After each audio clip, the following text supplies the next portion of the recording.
तो कहानी की शुरुआत में हमें कपल को देखते हैं जो ऑर्फनेज में बच्चे एडॉप्ट करने के लिए आए हैं, लेकिन उन्हें कोई खास पसंद नहीं आते।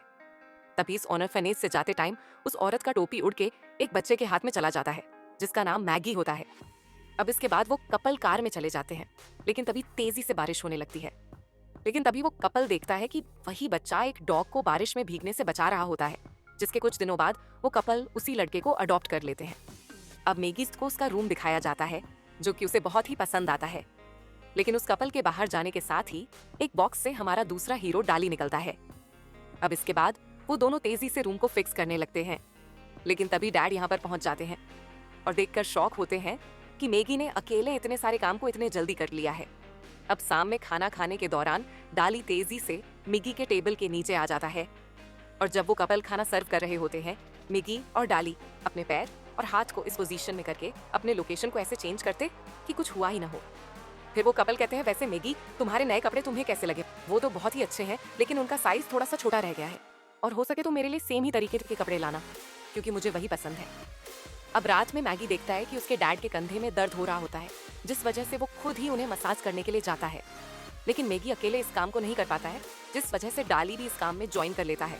अब वो डैड यहाँ पर इंस्ट्रक्शन देते जा रहे होते हैं और वो दोनों उसी हिसाब से मसाज करते जाते हैं। अब रात में वो दोनों इस पूरे घर का नक्शा बनाने लगते हैं और अगले दिन पूरे घर का छानबीन करने का डिसाइड करते हैं। अब अगले दिन डैड और मॉम अपने ड्रीम के बारे में बात कर रहे होते हैं। डैड कहते हैं कि वो एक बार अपने बच्चे को कंधे पे चढ़ना चाहते हैं, और मॉम कहती है कि वो अपने बच्चे के साथ चेरी पाई बनाना चाहती है। अब अगले दिन मैगी एक बर्ड हाउस को लगाने की कोशिश करता है, लेकिन उसका हाइट थोड़ा सा छोटा पड़ जाता है। उसके डैड इस चीज को देख लेते हैं और कहते हैं कि मेरे कंधे पे चढ़ के तुम इस हाउस को लगा सकते हो। लेकिन डैड के पूरे कोशिश करने के बावजूद वो मैगी को उठा ही नहीं पाते हैं, बल्कि उनके पीठ पे ही दर्द होने लगता है। जिसके अगली बार जब वो मैगी को उठाने की कोशिश कर रहे होते हैं, तब मैगी और डाली रस्सी की मदद से कुछ इस तरीके का सेटअप कर लेते हैं कि जिससे उनके फादर को उनका वेट फील ही ना हो, और मैगी अपने फादर के आंखों को भी बंद कर देते हैं ताकि वो सामने डाली को ना देख सके। लेकिन इस चीज से खुशी के मारे उसके डैड के आंखों से आंसू ही आने लगते हैं। अब अगले दिन मैगी अपने मदर के पास जाके चेरी पाई के रेसिपी को पढ़ने लगता है और कहता है कि हमेशा से उसे ये खाने का मन करता है, जिसके बाद उसकी मदर उसे इसे बनाना सिखाने लगती है। लेकिन इसका स्ट्रेचिंग का प्रोसेस थोड़ा सा टफ होता है, इसीलिए उसकी माँ भी इसे कंप्लीट नहीं कर पाती है। लेकिन तभी उनका डोरबेल बज जाता है। मौके का फायदा उठाकर वो दोनों इस पाई को कंप्लीट कर देते हैं, और इन सारी चीजों को देखकर उसकी मदर बहुत ही ज्यादा खुश हो जाती है। अब हमें यहाँ पर एक छोटा सा फ्लैशबैक दिखाया जाता है, जिसमें एक छोटे सा सीक्रेट रिवील होता है कि जब ये कपल ऑर्फनेज पर आने वाले होते हैं, ये चीज मैगी और डाली को पहले से ही पता चल गया था, और उन कपल के जाते टाइम डाली ने ही मदर के कैप को उतारा था, जिसे मैगी ने पकड़ लिया था। और बारिश के टाइम मैगी जिस कुत्ते को प्रोटेक्ट कर रहा था, वो तो असल में मिट्टी से बना हुआ था, और यहाँ तक कि वो बारिश भी फेंकता जो कि असल में डाली कर रहा था। मतलब कि ये दोनों फुल प्लानिंग करके रखे थे अडॉप्शन के लिए। अब प्रेजेंट में आते हैं, जहाँ मैगी और डाली को यहाँ पर नहाने का तरीका पता नहीं होता है, जिस वजह से फ्लोर साफ करने वाले ब्रश से वो लोग अपने पीठ को साफ कर रहे होते हैं। लेकिन तभी यहाँ पर मदर पहुंच जाती है और देखती है कि यहाँ पर दो दो कपड़े मौजूद होते हैं, लेकिन बाथरूम में सिर्फ अकेला मैगी होता है, इसीलिए वो यहाँ से चली जाती है, और डाली इस टाइम पर पानी के नीचे छुपा हुआ होता है।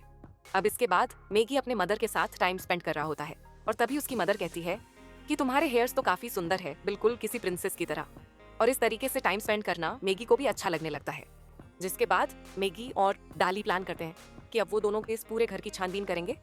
लेकिन तभी उनके पेरेंट्स वहां पर पहुंच जाते हैं और कहते हैं कि वो लोग बाहर एक इंपॉर्टेंट काम के लिए जा रहे हैं, तो इसीलिए मैगी को ही घर का ख्याल रखना होगा, जिसका मतलब है कि यही मौका है पूरे घर की तलाशी लेने का। वो दोनों अपने पेरेंट्स के बेडरूम की तलाशी करने लगते हैं, और तभी उन्हें एक अजीब सा कपड़ा मिलता है। पहले तो उन्हें ये किसी तरीके का पैराशूट लगता है, लेकिन ट्राई करने के बाद उन्हें कुछ समझ में नहीं आता कि ये क्या है। जिसके बाद वो दोनों लाइब्रेरी को चेक करने लगते हैं, और तभी उन्हें एक पिक्चर के पीछे एक और पिक्चर मिल जाता है, और उन दोनों को ये लगता है कि शायद उनके फादर का किसी और के साथ चक्कर चल रहा था, और उसी का पिक्चर उन्होंने यहाँ पर छुपा कर रखा है। जिसके बाद उन्हें अपने फादर का डायरी मिल जाता है, जहाँ पर उन्होंने लिख रखा है कि मैगी को अपने कंधे पर उठाकर वो कितना खुश फील कर रहे थे। अब इसके बाद वो दोनों एक सीक्रेट रूम में पहुंच जाते हैं, जहाँ पर उनका जाना मना था। लेकिन तभी वहाँ पर उनका डॉग आकर उन्हें परेशान करने लगते हैं, और एक कार की आवाज के साथ ही वो दोनों समझ जाते हैं कि उनके पेरेंट्स भी वापस आ चुके हैं। लेकिन तभी वो देखते हैं कि यहाँ पर कई सारे विग्स मौजूद होते हैं, लेकिन उन्हें ये किसी इंसान के ही हेयर्स लग रहे होते हैं।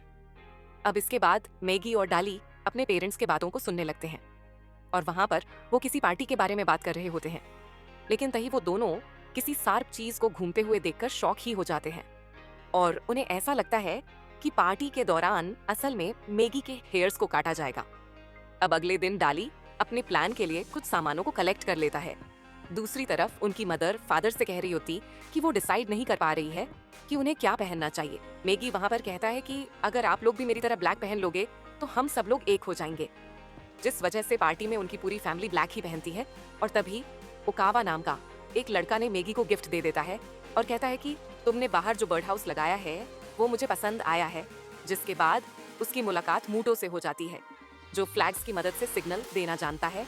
और तभी उसका मुलाकात किरेन और उसका बड़ा भाई एजी यानी कि इचीजो फैमिली से हो जाती है। लेकिन इस पूरे टाइम पर डाली एक जूमर के ऊपर बैठा हुआ होता है और वो अपने मदर के जूस में हॉट सॉस को मिला देता है, जिन्हें उसकी मदर देख नहीं पाती है।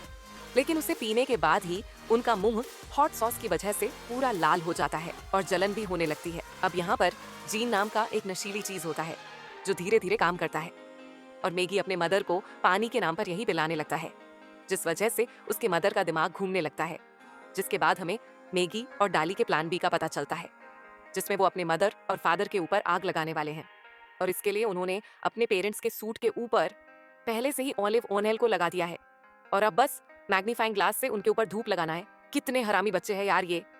अब इसके बाद मैगी के आंखों को बंद कर दिया जाता है और डाली मैग्नीफाइड ग्लासेस को लेकर तैयार हो जाता है। लेकिन तभी डाली किसी चीज को देखकर अपने प्लान को कैंसिल करने का डिसाइड कर लेता है। लेकिन मैगी यहाँ पर डरने लगता है और सोचता है कि ये लोग चिल्ला क्यों नहीं रहे, यहाँ पर आग क्यों नहीं लग रहा, क्या हमारा प्लान फेल हो गया, क्या अब मेरे सारे हेयर्स काट लिए जाएंगे, क्या मुझे गंजा कर दिया जाएगा। लेकिन तभी वो देखता है कि सब लोग उसके लिए चीयर्स कर रहे होते हैं, क्योंकि उसके फादर ने उसे एक नया साइकिल दिलाया होता है, जिसे देखकर खुशी के मारे मैगी जमीन पर ही लौटने लगता है। लेकिन हमें बाद में पता चलता है कि मैगी खुशी से नहीं बल्कि अपने पीठ के जलने पर जमीन पर लौट रहा था। दरअसल सरप्राइज की वजह से मैगी शॉक में चला गया था और उसे होश में लाने के लिए ही डाली ने मैग्नीफाइंग ग्लास से उसकी पीठ को जला दिया था। और उन्हें यहाँ पर यह भी पता चलता है कि उनके मदर का हेयर असल में नकली है, इसलिए उनके पास इतने सारे विग्स हैं और उन्होंने जिन कपल के पिक्चर को देखा था वो असल में उनके मदर और फादर ही थे। उनके जवानी के पिक्चर थे, लेकिन इसके बाद वो दोनों कहीं पर जाने का डिसाइड करते हैं। असल में वो दोनों बचपन में अपने मदर के साथ इसी विलेज में रहा करते थे, लेकिन एक दिन वो दोनों अपनी नींद से उठकर अपने मदर को नहीं देख पाते हैं, जिसके बाद वो दोनों देखते हैं कि उनकी मदर रास्ते में पड़ी हुई होती है। अब उस टाइम पर तो वो दोनों समझ नहीं पाए थे कि उनके मदर को किसी ने मारा था और अभी वो दोनों पार्टी में मिले साइकिल को लेकर अपने मदर के कब्र के पास पहुंच जाते हैं। जिसके बाद वो दोनों प्रॉमिस करते हैं कि वो दोनों अपने मदर के किलर को ढूंढेंगे और उन्हें अपने ही हाथों से मारेंगे। अब इसके बाद हमें मैगी और डाली के पास्ट को दिखाया जाता है, जहां पर वो दोनों एक दीवार पर ड्राइंग करने लगते हैं। लेकिन किसी रीजन के चलते उनकी मदर उस घर को छोड़ देती है और इसी के कुछ दिनों बाद उनकी मदर की बॉडी उन दोनों के सामने होता है। जिसके बाद वो दोनों अपने मदर के बॉडी को लेकर दफनाने के लिए पहुंच जाते हैं। लेकिन तभी उन्हें उनके हाथ में एक बटन दिख जाता है, जिसे मैगी हमेशा एक लॉकेट की तरह पहन कर रखता है। उन दोनों के पास सिर्फ ये इकलौता ही सुराग है अपने मदर के किलर को ढूंढ निकालने का। अब अगले दिन मदर मैगी को बताती है कि तुम्हें स्काउट्स के टीम को ज्वाइन कर लेना चाहिए, क्योंकि तुम्हें वहां पर काफी सारी चीजें सीखने को मिलेगा। जिस पर मैगी बाद में सोचने का डिसाइड करता है। अब रात में वो दोनों डिसाइड करते हैं कि वो दोनों अलग अलग घरों में जाकर देखेंगे कि किस घर में इस टाइप का डिजाइन बना हुआ है, लेकिन उन्हें कुछ तो ऐसा रास्ता चाहिए होगा जिसकी मदद से वो लोग आसानी से दूसरों के घर में घुस सके। जिस वजह से वो दोनों स्काउट्स के टीम को ज्वाइन कर लेते हैं, जिससे होगा ये कि वो लोग अलग अलग दोस्त बना सकते हैं और दोस्ती के थ्रू वो लोग अलग अलग घरों में घुस सकते हैं। अब डाली मोटो को कई सारे पत्थर देने की कोशिश करता है और दूसरी तरफ मैगी अनफनी जोक्स पर तेजी से हंसने लगता है। जिसके बाद डाली कुछ और लोगों से दोस्ती करने के लिए जाता है, लेकिन तभी वो लड़के डाली को एक रोप दिखा देता है और कहता है कि अगर तुम इस रोप को पूरी तरीके से पार कर लेते हो तो हम तुम्हारे दोस्त बन जाएंगे। इसके बाद डाली उसे पार करने की कोशिश कर रहा होता है, लेकिन वो बीच में ही गिर जाता है। जिसके बाद मैगी यहाँ पर पहुंच जाता है इस टास्क को कंप्लीट करने के लिए, लेकिन वो भी यहाँ पर गिर जाता है। जिसके बाद वो दोनों एक के बाद एक इसे कंप्लीट करने की कोशिश कर रहे होते हैं और बाकी लोग इसे देखकर शॉक होता है कि एक बंदा इतनी बार कोशिश कैसे कर सकता है। लेकिन तभी डाली फिर से गिर जाता है और अपने आप को उठाने की किसी तरीके से कोशिश ही कर रहा होता है। लेकिन इसे देखकर ओकावा को याद आने लगता है कि वो भी अपने ड्रीम्स के ऊपर कितना भरोसा किया करता था, लेकिन कोई भी उसके ऊपर यकीन नहीं किया करता था और यहाँ तक कि उसका मजाक भी उड़ाया जाता था। जिस वजह से ओकावा कहता है कि कुछ भी हो जाए, लेकिन तुम्हें हार नहीं मानना है। जिसके बाद मेगी किसी तरह से खड़ा हो जाता है और अपने पूरे पावर के साथ एक जंप लगा लेता है और इसी जंप के साथ वो अपने इस गोल को कंप्लीट कर लेता है। लेकिन इन सब के बाद भी वो बच्चे उसके दोस्त नहीं बनते हैं। लेकिन तभी ओकावा आकर कहता है कि वो उसे बहुत ही पसंद आया है और वो उसके साथ दोस्ती करना चाहता है। अब इसके अगले दिन मेगी ओकावा के घर पहुंच जाता है और डाली भी सही मौके का वेट करके एकदम से घर के अंदर आ जाता है। अब ओकावा बताता है कि उसके मॉम डैड के साथ उसके पास एक बहन भी है, लेकिन उसकी बहन छुट्टियों के दौरान बस अपने रूम में पड़ी ही रहती है। दूसरी तरफ डाली सारे रूम की छानबीन कर रहा होता है और तभी वहां पर ओकावा और मेगी भी पहुंच जाते हैं। जिसके बाद डाली मेगी को बताता है कि अब वो ओकावा के बहन के रूम को देखने वाला है, तो इस टाइम पर उसे ओकावा को पूरा बिजी रखना है। अब इसके बाद मेगी ओकावा के रूम में पहुंच जाता है और यहाँ पर ओकावा अपने उड़ने के सपने के बारे में मेगी को बता रहा होता है और मेगी भी उसके सारे बातों पर फुल इंटरेस्ट दिखा रहा होता है। लेकिन तभी ओकावा कहता है कि वो एक सीक्रेट चीज को मेगी को दिखाना चाहता है। इधर डाली ओकावा के बहन के रूम में पहुंच जाता है और ये रूम काफी हद तक उनके बचपन के रूम की तरह ही होता है। लेकिन मेगी और डाली ने बचपन में जो ड्राइंग बनाया था वो उसे कहीं पर नहीं मिल पाता है, जिस वजह से मेगी थोड़ा सा निराश हो जाता है। लेकिन तभी ओकावा की बहन उसे पकड़कर अपने साथ सुला लेती है। दूसरी तरफ ओकावा मेगी को एक अजीब सा बर्ड कॉस्ट्यूम दिखा रहा होता है और तभी वो अपने सिस्टर के रूम से एक मिरर लाने के लिए जाता है। लेकिन तभी मेगी उसे रोक देता है और कहता है कि वो इस चीज को पहले खुद से अच्छे तरीके से देखना चाहता है। जिसके अगले दिन डाली मूटो के घर उससे मुलाकात करने के लिए पहुंच जाता है। अब इसके बाद मेगी पूरे घर की तलाशी कर रहा होता है और दूसरी तरफ डाली मूटो के साथ होता है। लेकिन तभी मूटो डाली के केक को लेकर खुद ही खा लेता है और जब भी डाली गेम को जीतने वाला होता है वो उसके गेम को रीस्टार्ट कर देता है। अब इसके बाद वो दोनों रॉक पेपर सीजर खेलने का डिसाइड करते हैं, लेकिन मुट्टो शर्त रखता है कि डाली को अपने हाथ को बांध के रखना होगा और डाली यहाँ पर मार खा रहा होता है, जिसे देखकर मूटो कहता है कि तुम तो किसी काम के नहीं हो, तुम्हें तो अपने मम्मी के पास चले जाना चाहिए। अरे मैं तो भूल ही गया, तुम्हारे पास तो असली माँ ही नहीं है। लेकिन इन सारी बातों को मेगी साइड से सुन लेता है, जिसके बाद वो डाली को खींचकर उसकी जगह वो खुद आ जाता है और इस बार रॉक पेपर सीजर को जीतने के बाद वो इतनी तेजी से उस लड़के को मारने लगता है जिसका कोई हद ही नहीं होता है। लेकिन तभी डाली आकर उसे रोक देता है और समझाता है कि इस तरीके से हम अपने टारगेट को कंप्लीट नहीं कर पाएंगे। जिसके बाद डाली मूटो से कहता है कि आज के दिन उसके साथ खेलकर उसे बहुत ही ज्यादा मजा आया है। जिसके बाद वो यहाँ से चला जाता है। जिसके अगले दिन मेगी के घर एक नई औरत आती है जो कि असल में उनकी मेड होती है, मिस मित्सुयामा। और तभी हमें पता चलता है कि मित्सुयामा आसपास के सारे घरों में ही काम करती है, जिस वजह से मेगी कुछ डिटेल्स को निकालने का कोशिश करता है, लेकिन मित्सुयामा इसके लिए साफ तरीके से मना कर देती है। अब इसके बाद मेगी अपने मदर का एक्टिंग करने लगता है, जो कि डाली को बहुत ही फनी लगता है। लेकिन तभी उसे एक छोटा सा आइडिया आ जाता है। अब इसके बाद मदर के काम करने के दौरान मेगी उसे अपने पास बुला लेता है और इसी टाइम पर डाली यहाँ पर पहुंच जाता है और एक पैड को दिखाकर कहती है कि वो इस डिजाइन का वॉलपेपर बनाना चाहती है, लेकिन वो इसे बनाना नहीं चाहेगी। अगर इसी शहर में किसी और के पास भी ये वॉलपेपर मौजूद है, जिस पर मित्सुयामा कहती है कि इचिज़ो फैमिली के पास भी ऐसा ही वॉलपेपर मौजूद है, तो आपको शायद इसे नहीं लगाना चाहिए। अब इसके बाद रात में उन्हें अपनी मदर की याद आने लगती है और सोचते हैं कि बचपन में किस तरीके से वो तीनों एक साथ टाइम स्पेंड किया करते थे। जिसके बाद अगले दिन वो दोनों सेम टू सेम ड्रेसेस को पहन लेते हैं, जिसमें से एक तो आराम से बस से जा रहा होता है, लेकिन दूसरे को साइकिल से उन्हें फॉलो करना पड़ता है।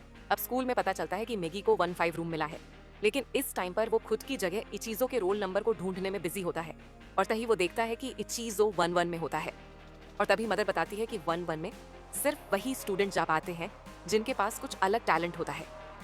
साथ ही मेगी भी अपने साइकिल को लेकर वहां पहुंच जाता है और अंदर डाली और ऑब्जर्व करता है कि क्लास 15 और 11 में जमीन आसमान का फर्क है और इचिज़ो तो इन सबके सामने स्पीच दे रहा होता है। लेकिन तभी एक लड़का डाली से कहता है कि तुम यहाँ पर ऑर्फनेज से आए हो ना। जिसके बाद डाली ओकावा को अपने साथ मिलने से मना करता है, वरना लोग उसका भी मजाक उड़ाएंगे। जिसके बाद डाली मेगी को समझाता है कि हमें टेस्ट में अच्छा परफॉर्म करना पड़ेगा, जिससे कि हम क्लास 11 में जा पाएंगे और उसके बाद हम इजी से दोस्ती करके उसके घर में भी जा पाएंगे। लेकिन तभी उन्हें इजी का ही साउंड आने लगता है, जिस वजह से मेगी उससे बात करने के लिए जाता है, लेकिन इजी उसके सवालों का जवाब भी नहीं देता है क्योंकि मेगी 15 से है। अब एक छोटे से टेस्ट के बाद मेगी को 3 और 6 मिले हैं और डाली को 61 और 68। लेकिन तभी मेगी कहने लगता है कि आज उसने क्लास में एक लड़की को देखा था जो कि बला की खूबसूरत, बिल्कुल परी की तरह। उसकी हेयर्स तो ब्लैक थी, लेकिन उसकी आंखें एकदम उनकी मदर की तरह थीं और उसे पाने के लिए वो कुछ भी कर सकता है। और इन सब को सुनने के बाद डाली भी उसे कुछ नहीं कहता है। अगले दिन मिकी उसी लड़की से बात करने के लिए जाता है।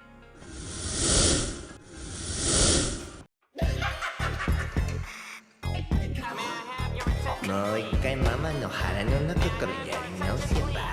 あ、本当にママはいないんだっけ。え、ちょっと逃げない。